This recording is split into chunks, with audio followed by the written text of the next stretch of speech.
ये कहानी Lord of the rings की तीनों फिल्मों से पहले की है, लेकिन इसे उनके बाद रिलीज किया गया था। इस फिल्म में अलग अलग जातियों के लोग दिखाई देते हैं, जैसे कि एल्व्स जो बेहद अमीर और हुनरमंद होते हैं। ये पहाड़ों में रहते हैं और हाथ के काम में माहिर होते हैं। एल्व्स अमर होते हैं, यानी वो कभी मरते नहीं, इसलिए कई लोग उन्हें भगवान जैसा मानते हैं। कहानी में 5 जादूगरों विजर्ड्स का भी जिक्र आता है, जिनमें गैंडल्फ द ग्रे, सारूमन और एक तीसरा जादूगर ब्राउन कहलाता है। इन तीनों का किरदार इस कहानी में देखने को मिलता है। दूसरी ओर हॉबिट्स नाम के छोटे कद के लोग शायर नाम की जगह में रहते हैं। वहाँ पर न लड़ाई होती है न हिंसा। वो लोग बस खाते पीते मौज मस्ती करते हैं और हमेशा खुश रहते हैं। अब बात करते हैं ऑर्क्स की। ये दरअसल राक्षसों की एक प्रजाति है जो हर जीव के दुश्मन है। इनके नेता का नाम है अजोग। इनके साथ ही गॉब्लिन्स नाम की प्रजाति भी होती है, जो कि ऑर्क्स की ही एक शाखा है। तो ये थी वो अलग अलग प्रजातियां जो आपको इस कहानी में आगे देखने और सुनने को मिलेंगी। अब आते हैं असली किरदार पर, बिल्बो बैगिंस,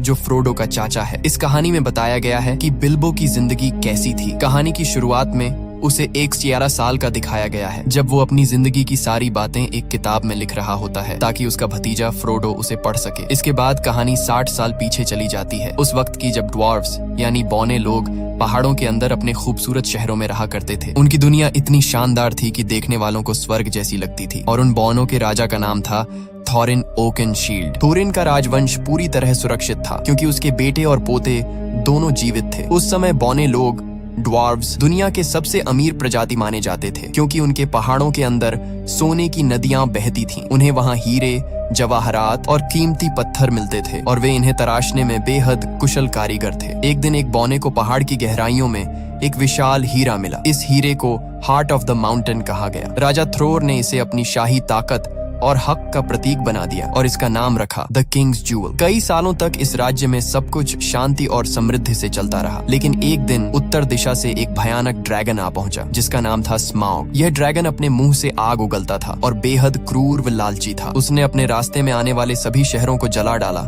और फिर उस पहाड़ में घुस गया जहाँ बौने रहते थे। उसने सारा सोना और खजाना अपने कब्जे में ले लिया, अपनी लालच और शक्ति दिखाने के लिए। इस हमले में वह कीमती हीरा हार्ट ऑफ द माउंटेन यानी राजा का हीरा एरेबोर भी खो गया। जो बौने कभी सोने के साम्राज्य के मालिक थे, अब बेघर और बेसहारा बन गए। स्माउग नाम का वो ड्रैगन पूरे इलाके पर राज करने लगा और सारे बौनों को पहाड़ों से भागना पड़ा। इसी दौरान एल्व्स की सेना वहां पहुंची। राजा थ्रोर का पोता थ्रेन उनसे मदद की भीख मांगता है, लेकिन एल्व्स ने मदद करने से इनकार कर दिया। उनके राजा को डर था कि अगर उन्होंने कुछ किया तो उनके लोग ड्रैगन के क्रोध का शिकार हो जाएंगे, इसलिए उन्होंने मुड़कर देखना तक गवारा नहीं किया। इसके बाद बौने पूरी तरह बेघर हो गए। वो जंगलों में भटकने लगे और राजकुमार थॉरिन को इंसानों के लिए मजदूरी तक करनी पड़ी। जो लोग कभी सोने के महलों में रहते थे, वो अब दर दर की ठोकरें खाने लगे। इस तरह वो बौने जो कभी स्वर्ग जैसी जगह पर रहते थे, अब हमेशा के लिए अपना घर और राज्य खो बैठे। कई साल इसी तरह बीत गए। फिर एक दिन जादूगर गंडाल्फ द ग्रे ने बिल्बो बैगिंस के घर पर एक अजीब सी पार्टी रखी, जिसके बारे में बिल्बो को खुद कुछ पता नहीं था। उस रात 13 बौने, 13 ड्वार्व्स वहां पहुंचे, जिनमें थॉरिन ओकेनशील्ड भी शामिल था, जो राजा थ्रोर का पोता और बौनों का नेता था। पार्टी के दौरान उन्होंने बताया कि अब पंछी फिर से उन पहाड़ों की ओर लौटने लगे हैं जहां वे पहले रहा करते थे। एक भविष्यवाणी के अनुसार जब पंछी वापस एरेबोर की ओर लौटने लगे तो इसका मतलब होता है कि स्माउग नाम का ड्रैगन अपनी तबाही के अंत के करीब है। थॉरिन कहता है, अगर ये संकेत हमने देखा है तो दूसरों ने भी देखा होगा और अब वे सब भी हमारे एरेबोर पर कब्जा करना चाहेंगे, जहां अनगिनत खजाने और सोना अब भी छिपा है। लेकिन हम ऐसा नहीं होने देंगे। हम स्माउग को मार गिराएंगे, उसे भगा देंगे और अपना घर, अपनी जमीन और अपना गर्व वापस हासिल करेंगे। तभी एक बौना कहता है, लेकिन तुम भूल रहे हो, पहाड़ का मुख्य दरवाजा तो बंद है, अंदर जाने का कोई रास्ता नहीं। तभी गैंडल्फ मुस्कुराता है और अपनी जेब से एक चाबी निकाल कर कहता है, यह चाबी तुम्हारे पिता ने मुझे दी थी ताकि मैं इसे सुरक्षित रख सकूं। ये देखकर एक और बौना कहता है, अगर चाबी है तो जरूर कोई गुप्त दरवाजा भी होगा जिससे हम अंदर जा सकते हैं। गैंडल्फ द ग्रे कहता है, हाँ, पहाड़ की दीवारों के पास कुछ पुराने खंडहर हैं जहां से एक गुप्त रास्ता नीचे के कमरों तक जाता है, लेकिन उस दरवाजे को ढूंढना आसान नहीं होगा क्योंकि एरेबोर के दरवाजे हमेशा अदृश्य रहते हैं। इसके बाद गंडाल्फ एक नक्शा मैप निकालता है और कहता है, इस नक्शे में इसका जवाब छिपा है। शायद ये हमें बताए कि वह दरवाजा कहाँ है, लेकिन मुझे इसे पढ़ना नहीं आता। हालांकि मिडिल अर्थ में कुछ लोग हैं जो ऐसे नक्शे को पढ़ सकते हैं और इसके गुप्त संकेतों को समझ सकते हैं। हमें उनकी मदद लेनी होगी। गैंडल्फ आगे कहता है, इस सफर में बिल्बो बैगिंस भी हमारे साथ जाएगा, क्योंकि ड्रैगन स्मॉग बौनों की गंध को पहचानता है लेकिन हॉबिट्स की नहीं। इसलिए जब हमें पहाड़ के अंदर घुसना होगा तो बिल्बो हमारी सबसे बड़ी मदद करेगा। लेकिन बिल्बो डर जाता है। वो कहता है, नहीं, मैं नहीं जाऊंगा, वहां मेरी जान जा सकती है। अगर उस ड्रैगन ने मुंह से आग फेंकी तो मेरी हड्डियां तक पिघल जाएंगी। इसलिए वो साफ साफ मना कर देता है। मगर अगले दिन जब सभी बौने और गैंडल्फ रवाना हो जाते हैं तो बिल्बो को अचानक कुछ महसूस होता है। वो भागता हुआ उनके पीछे जाता है और उनके दिए हुए सहमति पत्र कॉन्ट्रैक्ट पर दस्तखत कर देता है। अब बिल्बो भी उन 13 बौनों की टोली का हिस्सा बन जाता है और सब मिलकर उस जगह की ओर निकल पड़ते हैं जहां ड्रैगन स्मॉग रहता है, यानी एरिबोर की दिशा में। पूरा दिन सफर करने के बाद रात को जब वो एक जगह आराम करने रुकते हैं तो उन्हें एहसास होता है कि चारों तरफ ऑर्क्स राक्षस घूम रहे हैं। तभी एक बुजुर्ग बौना अपनी पुरानी यादें सुनाने लगता है। वो कहता है, जब स्मॉग ने हमारे पहाड़ों पर कब्जा कर लिया था तब हमारे राजा ने अपनी पुरानी नगरी वापस लेने की कोशिश की थी, लेकिन उससे पहले ऑर्क्स की सेना आ पहुंची। उनका नेता बेहद भयानक और शक्तिशाली था। उसका नाम था आजोग। राजा थ्रॉर यानी थॉरिन के दादा ने उससे सीधे लड़ाई की, लेकिन अजोग ने उनका सिर काट दिया। इस सदमे से थॉरिन के पिता थ्रेन पागल हो गए और फिर कभी नहीं मिले। लेकिन थॉरिन ने हार नहीं मानी। उसने अजोग का मुकाबला बिना हथियार के किया और लंबी लड़ाई के बाद अपनी तलवार से अजोग का एक हाथ काट दिया। तब उस दानव को एहसास हुआ कि थॉरिन की नस्ल को मिटाना आसान नहीं है। मगर उस युद्ध में बौनों की पूरी सेना खत्म हो गई और कुछ ही बौने जिंदा बच पाए। फिर वह बौना गर्व से कहता है, उसी दिन मुझे समझ आया कि अगर कोई हमें दोबारा एकजुट कर सकता है तो वो सिर्फ थॉरिन ओकनशील्ड ही है। इसीलिए आज थॉरिन और उसके 12 साथी बौने अपने पहाड़ एरिबोर को वापस पाना चाहते हैं और गैंडल्फ जानता है कि ये उनका हक है, इसीलिए वो पूरी तरह उनके साथ है।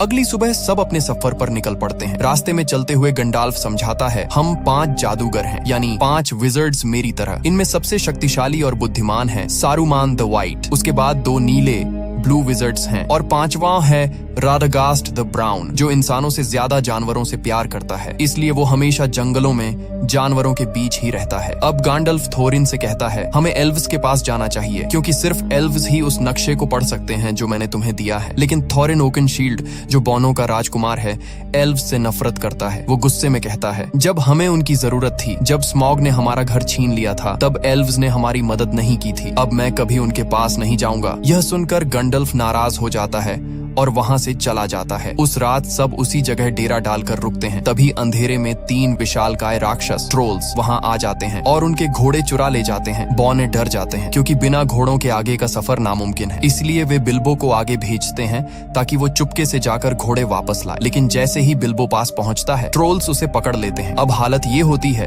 कि सभी बौनों को पकड़ लिया जाता है और ट्रोल्स उन्हें आग पर भून कर खाने की तैयारी करने लगते हैं। तभी उनमें से एक ट्रोल कहता है, जल्दी करो, सूरज निकलने वाला है। अगर सूरज की रोशनी हम पर पड़ी तो हम सब पत्थर बन जाएंगे। इसी बीच बिल्बो अपनी चालाकी दिखाता है। वो तीनों ट्रोल्स से बातों में उलझाने लगता है, उन्हें आपस में झगड़वाने लगता है ताकि वक्त निकल जाए। और जैसे ही सुबह की पहली किरणें निकलती हैं, उसी वक्त गैंडल्फ ऊंची चट्टान पर खड़ा होता है। वो अपनी जादुई छड़ी से उस चट्टान पर वार करता है और चट्टान टूटकर 2 हिस्सों में बंट जाती है। उसके पीछे से निकलती हुई सूरज की तेज किरणें सीधी ट्रोल्स पर पड़ती हैं और देखते ही देखते तीनों ट्रोल्स पत्थर बन जाते हैं। इस तरह बिल्बो की समझदारी और गैंडल्फ के जादू से सारे बौने बच जाते हैं और उनका सफर फिर से जारी होता है। आगे बढ़ते हुए गैंडल्फ का 5वां साथी उनके पास पहुंचता है, जिसका नाम है राडागास्ट द ब्राउन। वो भी एक जादूगर है, लेकिन बाकी सभी से बिल्कुल अलग। उसके कपड़े मिट्टी से सने होते हैं और उसके आसपास हमेशा जानवर और पक्षी घूमते रहते हैं। वो गैंडल्फ से घबराई हुई आवाज में कहता है, ग्रीनवुड बीमार हो गया है। ग्रीनवुड उस बड़े जंगल का नाम है। वो बताता है कि वहाँ अब पेड़ पौधे उगना बंद हो गए हैं और जंगल में अब भयानक मकड़ियां बस गई हैं। वो कहता है, ये सारी मकड़ियां डोल गुलदूर नाम की जगह से आई हैं। डोल गुलदूर दरअसल ग्रीनवुड के अंदर एक पुराना किला है जो कभी सौरॉन की शरण स्थली हुआ करता था। गैंडल्फ हैरान होकर कहता है, लेकिन वो तो अब वीरान पड़ा है। इस पर राडागास्ट जवाब देता है, नहीं गैंडल्फ, वो वीरान नहीं है, मैं खुद वहाँ गया था। उसकी आंखों में डर झलकता है। वहाँ एक काली परछाई है, एक प्राचीन राक्षस की आत्मा जो अंधेरे की दुनिया से आत्माओं को बुला सकती है। उसने मुझ पर हमला किया, लेकिन मैंने किसी तरह खुद को बचा लिया और तभी मैंने अंधेरे में उस छाया को देखा। वो सौरॉन की थी। इतना कहकर राडागास्ट एक अजीब सी तलवार निकालता है और गैंडल्फ को दिखाता है। वो कहता है, ये तलवार तलवार किसी इंसान की बनाई हुई नहीं है, ये जीवित दुनिया की नहीं, कुछ और है। गैंडल्फ उस तलवार को देखते ही समझ जाता है कि रदागस्ट सच कह रहा है। अंधकार फिर से लौट आया है। उसी वक्त आसमान से भेड़ियों की डरावनी हुआ सुनाई देती है। गैंडल्फ चौंक जाता है। ये वॉर्ग्स हैं। असल में ये भेड़िए नहीं बल्कि ऑर्क्स के शिकारी जानवर हैं जो उन्हें मारने और पकड़ने के लिए पीछा कर रहे थे। रादागास्ट तुरंत कहता है, मैं उन्हें अपनी तरफ खींच लूंगा, तुम सब भाग जाओ। वो अपनी जादुई स्लेज पर सवार होता है जो खरगोशों से खींची जाती है और ऑर्क्स और वॉर्ग्स उसका पीछा करने लगते हैं। इधर गैंडल्फ और बाकी बौने भागते हुए जमीन के नीचे बने एक सुरंग में घुस जाते हैं। पीछे से वॉर्ग्स उन पर झपटने ही वाले होते हैं, लेकिन वो सब किसी तरह सुरंग के अंदर गायब हो जाते हैं और फिलहाल के लिए अपनी जान बचा लेते हैं। तभी अचानक वहाँ एल्व्स आ पहुँचते हैं, तेज, खूबसूरत और बेहद घातक। कुछ ही पलों में वो सारे ऑर्क्स को खत्म कर देते हैं। इस लड़ाई से बचते हुए बौने, गैंडाल्फ और बिल्बो एक अंधेरी गुफा से निकलकर पहुँचते हैं एक जादुई और रहस्यमयी जगह, रिवेंडेल यानी एल्व्स की धरती। यही वो जगह थी जहां जाने का बिल्बो बैगिंस हमेशा से सपना देखता था, लेकिन थोरिन को वहां जाना बिल्कुल पसंद नहीं था। वो एल्व्स से नफरत करता था क्योंकि जब उसके कबीले को उनकी सबसे ज्यादा जरूरत थी तब एल्व्स ने मदद करने से इनकार कर दिया था। फिर भी गैंडाल्फ की मनाने पर थोरिन और बाकी बौने वहां जाने के लिए तैयार हो जाते हैं। एल्व्स उनका स्वागत करते हैं और उसी वक्त गैंडाल्फ थोरिन से कहता है कि वो नक्शा उसे दे दे ताकि वो इसे एलरॉन्ड यानी एल्व्स के राजा को दिखा सके। थोरिन पहले तो हिचकिचाता है लेकिन आखिरकार मान जाता है। जब एलरॉन्ड नक्शे को ध्यान से देखता है तो उसे उसमें एक गुप्त संदेश दिखाई देता है। वो बताता है कि ड्यूरिन डे पर तुम्हें ग्रे स्टोन के पास खड़ा होना होगा और वहीं से तुम्हें वो गुप्त दरवाजा दिखाई देगा जो केवल एक खास चाबी से ही खुलेगा। वो आगे समझाता है कि ड्यूरिन डे वो दिन होता है जब पतझड़ का आखिरी चांद और सर्दी का पहला सूरज एक साथ दिखाई देते हैं और वो दिन बहुत जल्द आने वाला है। लेकिन एलरॉन्ड उन्हें चेतावनी देता है, तुम ही अकेले नहीं हो जो उस जगह पर नजर रखे हुए हो, बहुत से लोग वहां पहुंचने की कोशिश कर रहे हैं। और तभी वहां प्रकट होता है एक और शक्तिशाली जादूगर, सारूमन द व्हाइट, जो ताकत में गैंडाल्फ के बराबर है। सारूमन गैंडाल्फ से कहता है, हमें उन पहाड़ी रास्तों पर नहीं जाना चाहिए जहां ड्रैगन स्मॉग सो रहा है, क्योंकि वो पिछले 60 सालों से गहरी नींद में है। अगर वो जाग गया तो ये पूरी दुनिया राख में बदल जाएगी। लेकिन तभी यूनिकॉर्न्स कहते हैं, अगर स्मॉग जाग गया और उसने दुश्मनों के साथ हाथ मिला लिया तो तबाही ऐसी होगी जिसकी इंसान कल्पना भी नहीं कर सकता। वे गैंडाल्फ को सब कुछ बताते हैं जो रैडगास्ट यानी 5वां और भूरा जादूगर पहले ही बता चुका था, लेकिन सारूमन उनकी बातों पर यकीन करने से इनकार कर देता है। तभी एलरॉन्ड एल्व्स का राजा गंभीर आवाज में कहता है, 400 साल पहले जब अंधकार ने इस धरती को निगला था तब हर चीज खत्म हो गई थी। अब बड़ी मुश्किल से हमने फिर से शांति पाई है और मैं नहीं चाहता कि वो विनाश दोबारा लौट आए। इसलिए एल्व्स और सारूमन दोनों ही थोरिन के मिशन में साथ जाने से इनकार कर देते हैं। मगर थोरिन को किसी की मदद की जरूरत नहीं थी। वो पहले से ही एल्व्स से नाराज था, इसलिए बिना कुछ कहे, बिना अलविदा बोले वो वहां से निकल जाता है। कुछ समय बाद थोरिन और उसके साथी पहुंचते हैं धुंध से ढकी पहाड़ियों में, जिन्हें मिस्टी माउंटेन्स कहा जाता है। कहते हैं यहाँ विशाल पत्थरों के जोड़े रहते हैं जो जिंदा हैं और एक दूसरे से लड़ते रहते हैं। शुरुआत में किसी को यकीन नहीं होता, लेकिन अचानक पूरी घाटी हिलने लगती है, आसमान गूंज उठता है और सामने दिखते हैं वो विशाल पत्थर जो सचमुच एक दूसरे पर हमला कर रहे थे। उनकी टक्कर से पूरी धरती कांप उठती है और थोरिन का दल अपनी जान बचाने के लिए भागने लगता है। कोई और रास्ता न देखकर वे पहाड़ों की गुफाओं में छिप जाते हैं, लेकिन जैसे ही वे अंदर जाते हैं उन पर हमला कर देते हैं गॉब्लिन्स, डरावने, कुरूप और खून के प्यासे जीव। वे सारे बौनों को पकड़ लेते हैं और गहराई में ले जाते हैं। उधर दूसरी तरफ दिखाया जाता है कि ऑर्क्स और उनके निर्दयी नेता एजॉग, जो कभी थोरिन के हाथों अपनी बाह गंवा चुका था, अब गुस्से से पागल हो चुका है। वो दहाड़ते हुए अपने सैनिकों को आदेश देता है, थोरिन को ढूंढो और उसका सर मेरे सामने लाओ। थोरिन सोचता है कि एजॉग मर चुका है, लेकिन हकीकत में वो जिंदा है और अब उसकी आंखों में सिर्फ एक ही जुनून जल रहा है, थोरिन और उसके पूरे कबीले का सफाया करने का।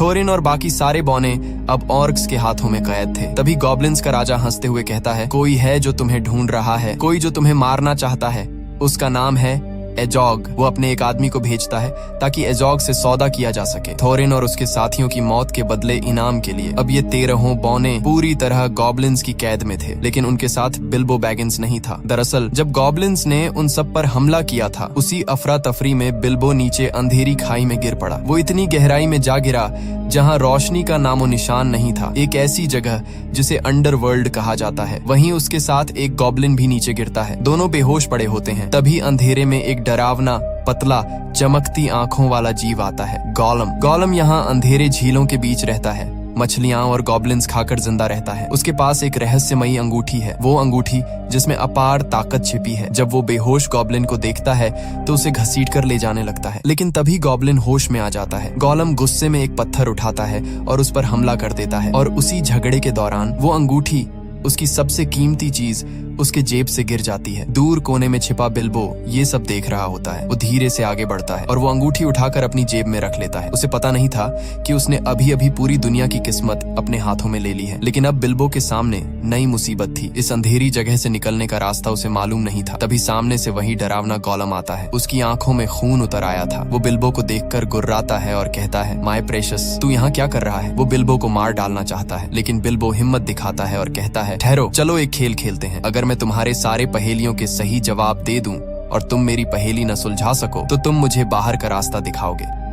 गोलम मुस्कुराता है और शुरू होता है पहेलियों का खेल। मौत और आजादी के बीच एक खतरनाक दांव। दोनों एक दूसरे से अजीब सवाल पूछते हैं। हवा, आग, पहाड़, वक्त और अंधकार पर पहेलियां। एक एक करके बिल्बो सबके जवाब दे देता है, और आखिर में जब बिल्बो की बारी आती है वो धीमे से कहता है, बताओ मेरी जेब में क्या है? गोलम हैरान रह जाता है। वो 3 बार कोशिश करता है, लेकिन हर बार नाकाम होता है, और अब शर्त के मुताबिक उसे बिल्बो को बाहर का रास्ता दिखाना था। पर तभी उसे एहसास होता है कि उसकी प्रेशस यानी वो अंगूठी गायब है। उसकी आंखों में पागलपन उतर आता है। वो गुर्राते हुए चिल्लाता है, वो इसे ले गया, वो चोर इसे ले गया। बिल्बो समझ जाता है कि मामला बहुत खतरनाक हो गया है। वो अंधेरे में भागता है, पत्थरों पर फिसलता हुआ, और अचानक गिर पड़ता है। उसी पल उसकी जेब से अंगूठी निकलकर हवा में उछल जाती है। बिल्बो उसे पकड़ने की कोशिश करता है और वो सीधे उसके उंगली में जा फंसती है, और अगले ही पल बिल्बो गायब हो जाता है। गोलम उसे नहीं देख पाता, बस उसकी आवाज सुनाई देती है। तभी बिल्बो समझता है ये कोई साधारण अंगूठी नहीं है, ये पहनने वाले को पूरी तरह अदृश्य बना देती है। उधर ऊपर दिखाया जाता है कि गैंडाल्फ ठीक उसी वक्त वहाँ पहुँच चुका होता है जहाँ सारे बौने गॉब्लिन्स के कैदी बने हुए थे। वो अपनी जादुई शक्ति से हमला करता है और शुरू हो जाती है एक भयंकर लड़ाई। गॉब्लिन्स का राजा, एक विशालकाय भयानक जीव, गर्जना करता है, लेकिन गैंडाल्फ अपनी तलवार से उसका सिर काट देता है। धुएं और आग के बीच सारे बौने आजाद होकर भागते हैं और आखिरकार पहाड़ों के रास्तों से बाहर निकल आते हैं। वहीं दूसरी तरफ बिल्बो धीरे धीरे अंधेरे से बाहर निकलता है, लेकिन गोलम उसके रास्ते में आ जाता है। उसकी आंखों में पागलपन और नफरत झलक रही होती है। बिल्बो चुपचाप तलवार निकालता है। वो गोलम को मार सकता था, पर उसी पल वो रुक जाता है। उसे उस जीव पर दया आ जाती है जो अपनी लालच और तन्हाई में खुद ही कैद हो गया था। बिल्बो उसे मारे बिना उसके ऊपर से छलांग लगाता है और भाग निकलता है। गोलम उसकी चीखती आवाज के साथ गुफा में गूंज उठता है, वो चोर, उसने मेरी प्रेशियस चुरा ली। और उसी पल से गोलम के दिल में जल उठती है बिल्बो के लिए नफरत की आग। बाहर निकलने पर बिल्बो की मुलाकात थोरिन और बाकी बौनों से होती है। सब उसे देखकर हैरान रह जाते हैं, वो कैसे बच निकला। लेकिन उनकी राहत ज्यादा देर नहीं टिकती, क्योंकि तभी अचानक आसमान से आवाजें आने लगती हैं। एजोग और उसकी ऑर्क्स की फौज वहां पहुंच चुकी होती है। वो विशालकाय भेड़ियों, वॉर्ग्स पर सवार होकर हमला करते हैं। बौने अपनी जान बचाने के लिए भागते हैं और एक ऊंची चट्टान तक पहुंच जाते हैं। आगे रास्ता खत्म, पीछे मौत। गैंडाल्फ तुरंत सबको आदेश देता है, पेड़ों पर चढ़ो। सब तेजी से ऊपर चढ़ते हैं, लेकिन वॉर्ग्स नीचे से छलांग लगाकर पेड़ों को हिलाने लगते हैं। हवा में डर और चीखें भर जाती हैं। गैंडाल्फ अपनी छड़ी उठाता है और एक शक्तिशाली मंत्र बोलता है, नार फायर। अचानक आग भड़क उठती है और वो जलते हुए पाइन कोन नीचे फेंकता है। आग की लपटें भेड़ियों को घेर लेती हैं। कई ऑर्क्स जलकर गिर पड़ते हैं। आसमान में धुआं उठ रहा था। नीचे मौत थी और ऊपर टहनियों पर लटके थे थोरिन, बिल्बो और बाकी सारे बौने। और तभी कुछ ऐसा होने वाला था जो उनके भाग्य की दिशा हमेशा के लिए बदल देता। थोरिन और अजोग का आमना सामना फिर से होता है। थोरिन जैसे ही अजोग को देखता है, उसके गुस्से की कोई हद नहीं रहती, क्योंकि अजोग ने ही उसके दादा का सिर कलम किया था। वो गुस्से में अपनी तलवार निकालकर उस पर टूट पड़ता है, लेकिन अजोग बहुत ताकतवर होता है। उसका भेड़िया थोरिन को मुंह में दबोचकर जोर से फेंक देता है। अजोग अपने सैनिकों से कहता है कि थोरिन का सिर काट दो। तभी जब उसका आदमी तलवार उठाता है, बिल्बो बैगिंस उस पर हमला कर देता है, लेकिन बिल्बो इतने बड़े राक्षसों से मुकाबला नहीं कर सकता। उसके सामने 4 ऑर्क्स अपने अपने विशाल भेड़ियों पर सवार होकर उसकी ओर बढ़ रहे होते हैं ताकि उसे मार सकें। तभी बाकी बौने पेड़ों से नीचे उतरते हैं और उन पर हमला कर देते हैं, लेकिन ये ऑर्क्स बहुत ताकतवर होते हैं और बौनों के लिए उनका सामना करना मुश्किल पड़ता है। तभी आसमान से विशाल ईगल्स, गरुड़ जैसे विशाल पक्षी उतरते हैं। ये ईगल्स ऑर्क्स पर टूट पड़ते हैं, उन्हें अपनी तेज पंजों में पकड़कर हवा में उठा ले जाते हैं और नीचे गिरा देते हैं। इस तरह बिल्बो बैगिंस, थोरिन और बाकी सभी की जान बच जाती है। इन ईगल्स को यहाँ भेजा था गैलाड्रियल ने, जो एक एल्फ होती है और गैंडाल्फ पर पूरी तरह भरोसा करती है। उसे पूरा यकीन होता है कि गैंडाल्फ जो कह रहा है वो सच है और बिल्कुल सही है, इसलिए उसने मदद भेजी थी। ईगल्स सबको उठाकर दूर सुरक्षित जगह ले जाते हैं, जबकि नीचे अजोग और उसके बाकी सैनिक गुस्से में उन्हें जाता हुआ देखते रह जाते हैं। ईगल्स सबको एक सुरक्षित जगह पर उतार देते हैं। वहां थोरिन बिल्बो बैगिंस के पास आता है और कहता है, मैं हमेशा तुम्हारे खिलाफ था। मैं नहीं चाहता था कि तुम हमारे साथ आओ क्योंकि मुझे तुम पर भरोसा नहीं था, लेकिन अपनी जिंदगी में मैं कभी इतना गलत नहीं हुआ। इतना कहकर थोरिन बिल्बो बैगिंस को गले लगा लेता है। हालांकि बिल्बो बैगिंस के पास अब वह जादुई अंगूठी होती है, लेकिन वो इसके बारे में किसी को कुछ नहीं बताता। अब सबकी नजरें उस पहाड़ पर होती हैं, वही पहाड़ जो कभी बोनो का घर था, जहाँ वे शांति से रहते थे। लेकिन अब उसी पहाड़ के भीतर सो रहा है भयानक ड्रैगन स्मॉग, जिसने कभी इनसे उनका घर छीन लिया था। फिर कैमरा उस पहाड़ के अंदर दिखाता है, जहां स्मॉग, जो पिछले 60 सालों से गहरी नींद में था, अब अपनी आंखें खोल देता है और यहीं पर कहानी खत्म होती है। ये फिल्म 2012 में रिलीज हुई।